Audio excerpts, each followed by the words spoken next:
Hello. So I really want to do. I really want to do things. No, actually, not really want to. But I'm sorry if this video is a little bit late.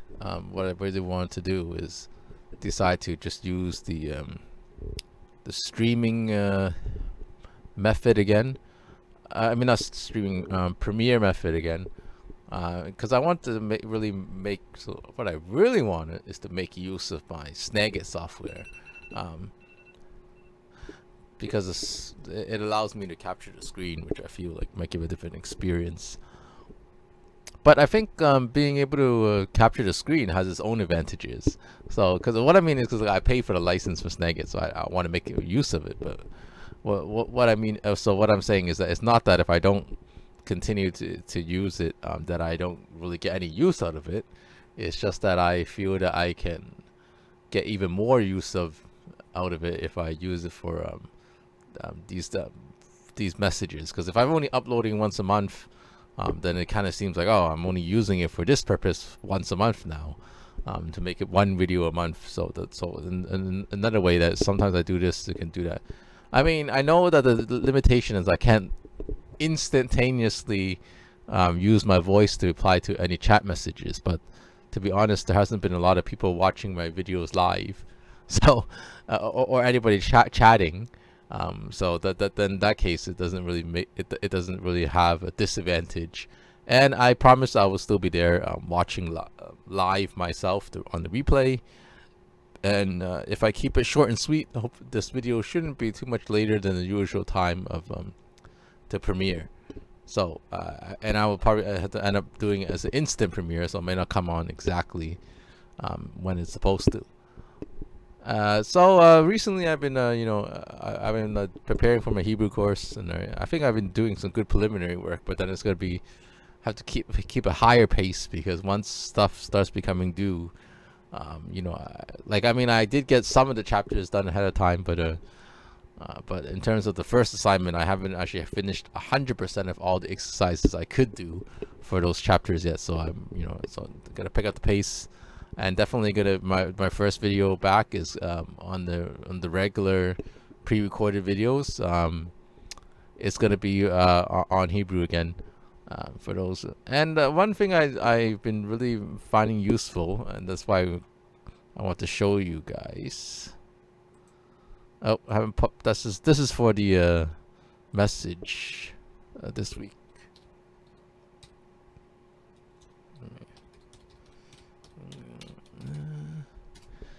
Is I also been using this app called Duolingo. I don't know. Oh, I guess it allows you to maybe play. Yeah,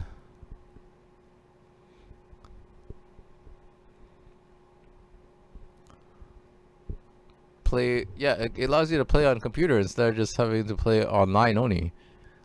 So this is nice. So even if you don't have a phone or any other tablet or other device, you can actually use your computer as well, it looks like. So I've been using this for a lot for Hebrew to start. But recently, because some of the online tutoring jobs I applied for, especially this one job that was a bit higher pay, they do, you can't earn your certification while you're in the middle of doing the job, or in process of earning a certification while you apply. I don't know. I applied for one where I didn't have my certification yet, the Teach English whatever certification, but and then I didn't hear back from them.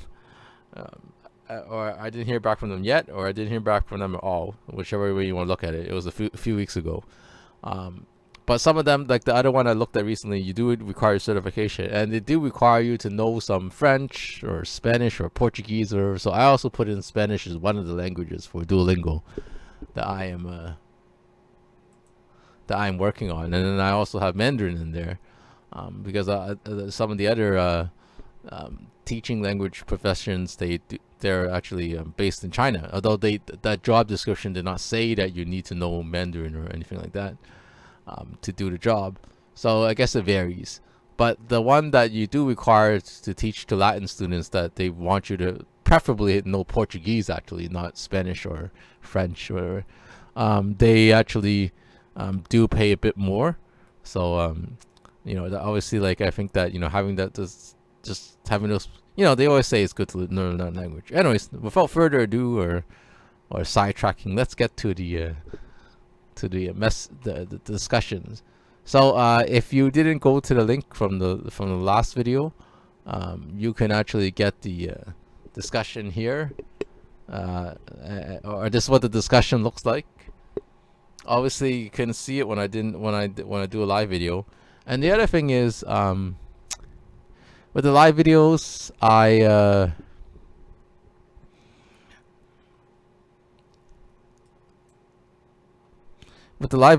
don't have enough. Like, the other reason why I don't use the live feature in YouTube as much is because they say that, oh, you don't have a lot of viewers, you don't have enough likes, or whatever it is. I don't remember I haven't seen the message for a while because I haven't tried it. Is that they don't let you stream they don't let me stream live on my phone personally, because they said my account doesn't have enough viewers or enough likes or whatever, subscribers or whatever it is, that I am not allowed to stream live on my phone on YouTube because I'm not popular enough yet. So that's another reason why I don't use the live feature as much on YouTube. But if I could stream on my phone, or set up an external link, or maybe that there's a loophole, kind of like how the people were crossing borders by air and it was allowed during COVID. So maybe you can use the loophole and you can go stream with your phone if you set up the live to go using a third-party platform software, which is what they were doing anyways, especially to try to get the stream to go with to show you stuff that you already have on your a different sort, like on the computer or something like that. So they were, or I guess on the phone maybe, they were able to do that. So with software as well, which is not an option in the YouTube Live. Anyways, again, I digress too much. I already used up maybe half the time I wanted to. So this video might be a little long and a little bit tardy on the premiere. But again, I will be there. So even if I cannot reply to you with audio, I will type a message back in the chat to reply to you that way. Scripture. So so what we talked about on Sunday is that kind of like stop following your dreams, or I paraphrased it is like stop following your own dreams, where you kind of like you just, it's the general idea is to give up what you want and to kind of, so that in order that you can follow God's plan. And so Genesis 22, which I also pulled up here on the Bible Gateway, is a very very, how do I call it, it's almost idiomatic passage for me, because I really like the whole idea of sacrifice and being tested. And it wasn't mentioned, it wasn't one of the points that Rich tried to link, but I really feel that it is to me personally, it's also a message about kind of like being tested. I think Paul in the New Testament says, if you're being tested for your faith or undergoing trials, that do not consider it something strange and unusual happening to you. So I kind of feel that that's where this passage sort of reminds me of that concept from the New Testament, although originally that's not necessarily what it was for. But when I wrote my paper on suffering, I kind of feel that there's a lot of examples in the Old Testament that people are undergoing suffering, possibly to help bring them in a place or in a context to draw them closer to God. So I will just I can read the same thing from the handout. And also, like, he mentioned a bit of the context where, like, Abraham wanted, and Sarah wanted a kid, and then they couldn't make it happen. So he asked, Sarah asked Abraham to sleep with her her maidservant Haggai, and they had a son that way. Um, but then eventually, God opened up Sarah's womb and allowed Abraham and Sarah to naturally have a child, Isaac. And then this is kind of where the background summary is before this. So sometime later, God tested Abraham. He said to Abraham, "Here I am," he replied. Then God said, "Take your son, your only son, Isaac, whom you love, and go to the region of Moriah. Sacrifice him there as a burnt offering on one of the mountains I will tell you about." Early the next morning, Abraham got up and sat on his donkey. He took with him 2 of his servants and his son Isaac. When he had cut off enough wood for the burnt offering, he set out for the place God had told him about. On the 3rd day, Abraham looked up and saw the place in the distance. He said to his servants, "Stay here with the donkey while I and the boy go over there. We will worship and then we will come back to you." Abraham took the wood for the burnt offering and placed it on his son Isaac, and he called himself the fire and the knife. As the 2 of them went on together, Isaac spoke up and said to his father Abraham, "Father?" "Yes, my son," Abraham replied. "The fire and wood are here, but where is the lamb for the burnt offering?" Abraham answered, "God himself will provide the lamb for the burnt offering, my son." And the 2 of them went on together. When they reached the place that God had told him about, Abraham built an altar there and arranged the wood on it. He bound his son Isaac and laid him on the altar, on top of the wood. Then he reached out his hand and took the knife to slay his son. But the angel of the Lord called out to him from heaven, "Abraham, Abraham." "Here I am," he replied. "Do not lay a hand on the boy," he said, "and do not do anything to him. Now I know that you fear God, because you have not withheld from me your son, your only son." Abraham looked up, and there in the thicket he saw a ram caught by its horns, and he ran over to it and took the ram and sacrificed it as the burnt offering instead of his son. So Abraham called that place, "The Lord will provide." And to this day it is said, "On the mountain of the Lord it will be provided."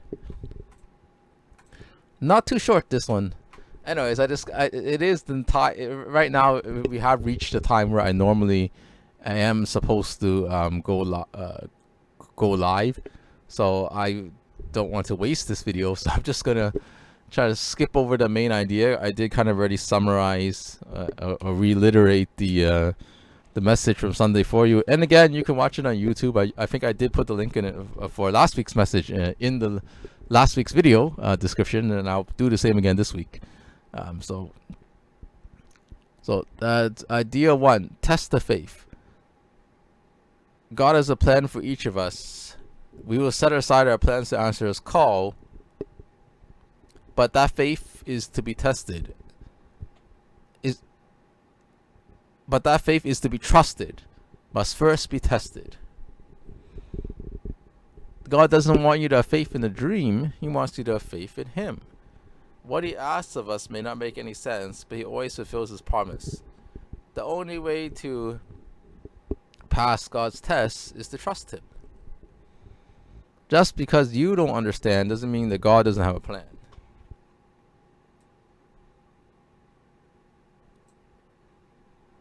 So, share a time you didn't understand what you were going through, but then saw how it was all part of God's plan for your life.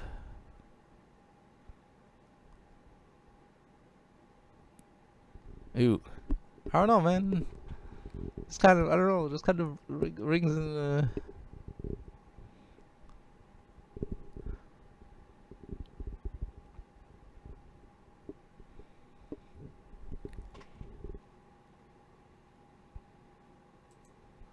Alright, so with that question, I immediately thought of like kind of like the just I guess I don't know. There's a few things I can think of, but for me, like the media thing, for some reason I'm thinking about, but I guess maybe it's more recent, is of just about like switching congregations or switching Bethels or switching churches. I just kind of feel like, you know, like a lot of times, like even though that was a decisions that you can make on your own, whether to stick around or to leave. I've been to two different churches for 10 years, and each, and I really kind of found that I like at each time that there's a lot of things that I guess I was kind of being tested, like I guess in a sense that it was difficult and challenging emotionally and mentally, and things were not working out. So I just decided to make a change, and also like kind of after 10 years, you kind of feel that like yeah, I mean after 10 years is a long time, so you I kind of feel like everything that you could have gone through, uh, or need to be going through. I don't live as long as Abraham. He had to go through a period of not having Isaac for 80 years, not 10 years. But at the same time, I really feel that it's sometimes like that 10 years in our lifetime, our given lifespan, even though they're saying that we might go back to living as long as Abraham now because of the improvements in health and other medical developments we're having. But I think for most people, 10 years is a good portion of their life that it's like if your life was a 10 episode series, like a lot of Apple TV shows, some of them may only have 10 episodes per season. So if you had like 10 episodes in your life, for your whole like your lifetime, 10 years would be like one episode. So like after that episode, kind of God decided I needed a change, and I'm what I feel is like, to answer the question, is that I'm grateful for like the new environments that God has brought me to, and so maybe it was like as I said, God's plan all along. So that's kind of a short and succinct answer I try to come up with for that question, and maybe I'll develop a bit more before I go into crew. Yeah, by the way, if you want to join us for a live crew via video conferencing, I'll put a link for that as well. That's happening in about 6 hours from when this video ends. Maybe a little less than 6 hours actually. By the time I get it to premiere. So give up your idols. And we all have hope and dreams for the important aspect of our lives. To resist elevating the dream above the one who gave it. So I'm kind of skipping as we go along. An idol is anything more important to you than God. When you follow your own dreams, you settle for counterfeits. So yes, that was a very important part of the message as well. So if you want to go review it, maybe I will actually go review it as well, so at some point right after this video premieres. It's not about loving things less, but about loving God more. If the gift becomes more important than the giver, it becomes an idol. What has made you understand that nothing is more important than loving God?